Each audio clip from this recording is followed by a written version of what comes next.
So yun guys, sinisimulan ko na maglinis sa aking tataniman.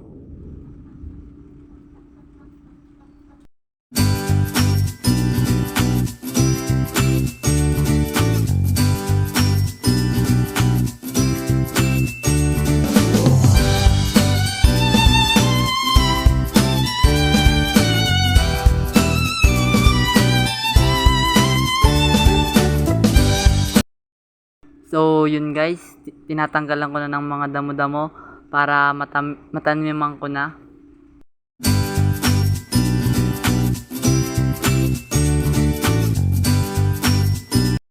At ngayon guys, sisimulan ko na magtanim ng pechay.